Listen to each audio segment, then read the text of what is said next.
Good morning. Tara, basa na tayo nating libro guys. Magandang balita, Biblia. Today is 05 October 2024. Nandito na tayo sa Aklat ng Mateo, Chapter 22.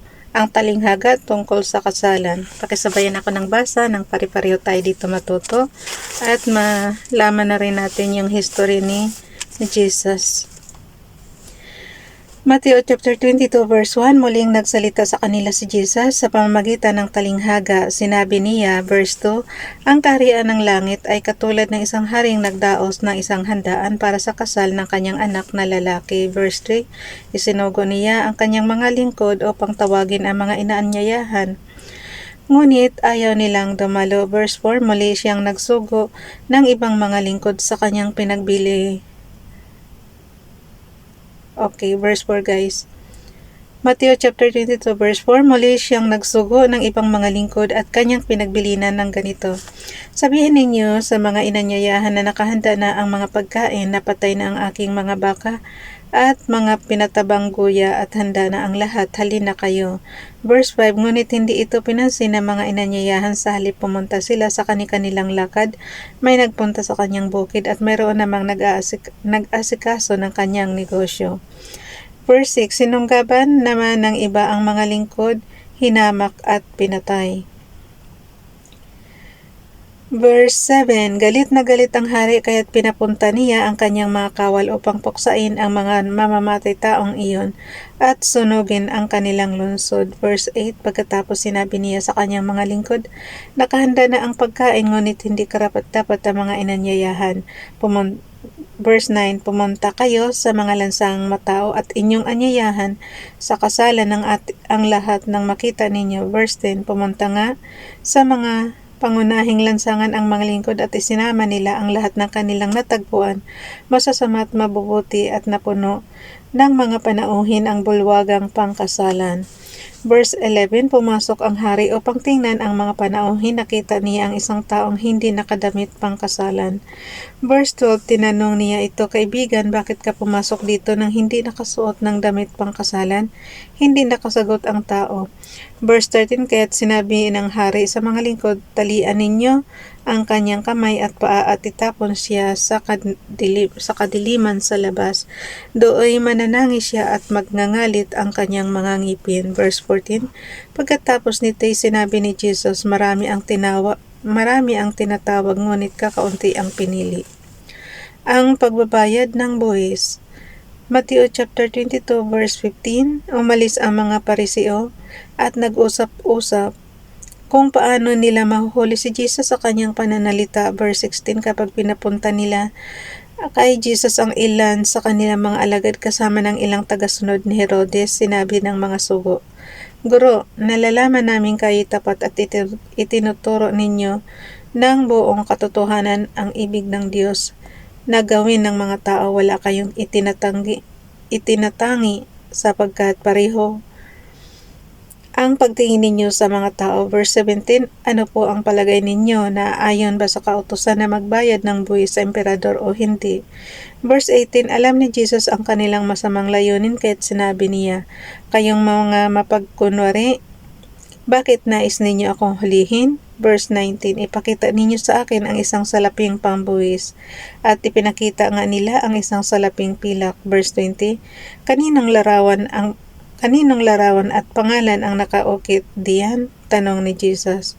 Verse 21, sa emperador po, tugon nila, kaya't sinabi niya sa kanila, kung gayon, ibigay ninyo sa emperador ang para sa kanya at sa Diyos ang para sa Diyos. Verse 22, namangha sila nang marinig ito at sila ay umalis. Ito yung sinasabi ko sa inyo guys dati pa na na magbubuwis ka kay Caesar pa to dati, yung emperador nila. Magbubuwis ka, so ibig sabihin nung araw pa yung buwis natin guys. Hanggang ngayon, nakaano pa. Kahit hindi tayo tiga Israel, mayroon din tayong buwis na ini-implement talaga. Tapos, itong sinasabi yung para sa Diyos, alam ko ito yung tithes, yung 10%. 10% tithes. yung para sa Diyos, sa gawain ng Diyos. Ito yun. Yung sa mga simbahan na tithes.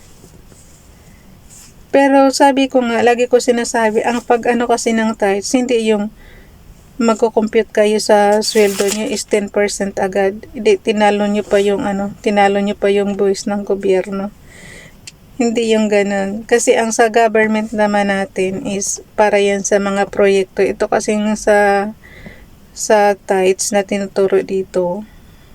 Para naman to sa gawain ng simbahan kapag member ka. Ang pag-compute niyan, alisin nyo muna yung 'di ba tinanggal na yung buwis ng gobyerno. Yung take home mo na na sweldo. Alisin mo muna yung mga expenses na fixed expenses, for example, yung bahay, lahat, tubig, kuryente, yan, alisin mo muna yan, tapos yung panggastos mo araw-araw na pagkain, i-compute mo na yan. Tsaka ka ng 10%, kasi kung magbigay ka agad ng 10%, saan ka kukuha ng pambayad mo ng bahay? Saan ka kukuha ng pambayad mo ng ilaw, tubig, di ba? So, para hindi ka mamulubi, pag compute mo ng tithes, alisin mo muna lahat ng expenses. Tapos yung natira, ka ng savings mo. Yun. So, para hindi ka mamulubi guys. Kasi yung, nakita mo naman yung di ba ibinigay lahat sa, sa kay Kibuloy. Si Kibuloy to yung yumaman, yung mga member, yun yung naghihirap kasi ibininta nila, ibinigay nila sa kasi babalik na raw yung paghukom. Ayan. So, dapat hindi ganun. Matuto kayong paano nyo mag-compute.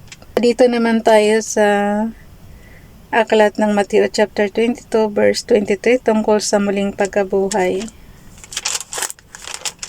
Kasi guys, kung ganun ang ganun, maghihirap kayo, sino tutulong sa inyo kung ibinigay nyo na lahat sa simbahan, di ba? Walang ibang tutulong sa inyo kundi sarili nyo. Although, ang panalangin na sa pananampalataya niyan. Katulad nito, sa Bible tayo nakadepende. Dago-opinion tayo kung anong. Kasi itong ang Bible, history na nila to. History na to ng Israel. Okay? So, tungkol sa muling pagkabuhay, Mateo chapter 22 verse 23, nang araw ding iyon, may lumapit kay Jesus na ilang Saduceo. Ang mga ito ay hindi naniniwalang muling mabubuhay ang mga patay. Verse 24, sinabi nila, Guro, itinuro po ni Moises na kung mamatay na walang anak, ang isang lalaki ang kanyang kapatid ay dapat pakasal sa nabiyuda upang magkaanak sila para sa manamatay. Verse 25, noon po'y may 7 magkakapatid na lalaki rito sa amin, nag-asawa ang panganay at namatay siyang walang anak. Kahit ang kanyang asawa ay pinakasalan ng kanyang kapatid. Verse 26, gayon din po ang nangyari sa pangalawa, sa pangatlo, hanggang sa pampito. Napakamalas, puro biyuda. Verse 27, pagkamatay nilang lahat ay namatay naman ang babae.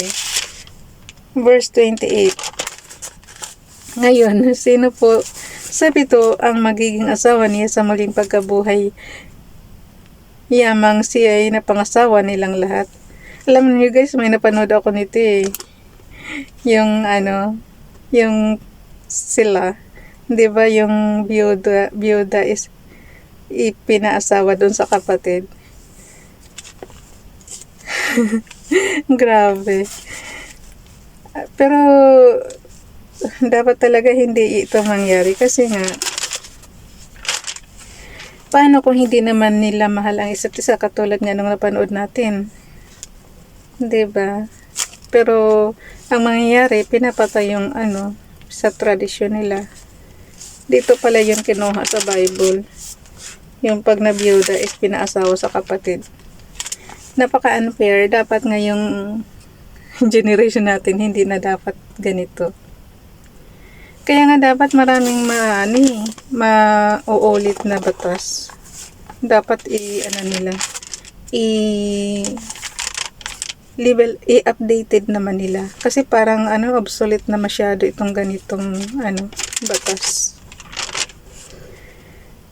Okay. So, verse 29, sumagot si Jesus, Maling-mali ang iniisip ninyo palibhasa, hindi ninyo naunawaan ang mga kasulatan ni ang kapangyarihan ng Diyos. Verse 30, sa muling pagkabuhay, ang mga tao ay hindi na mag-aasawa. Sila ay magiging tulad ng mga anghel sa langit. Verse 31, tungkol naman sa muling pagkabuhay ng mga patay, hindi pa ba ninyo nababasa? Hindi pa ba ninyo nababasa sa kasulatan ang sinabi sa inyo ng Diyos? Sabi niya, verse 32, ako nga ang Diyos ni Abraham, Diyos ni Isaac at Diyos ni Jacob.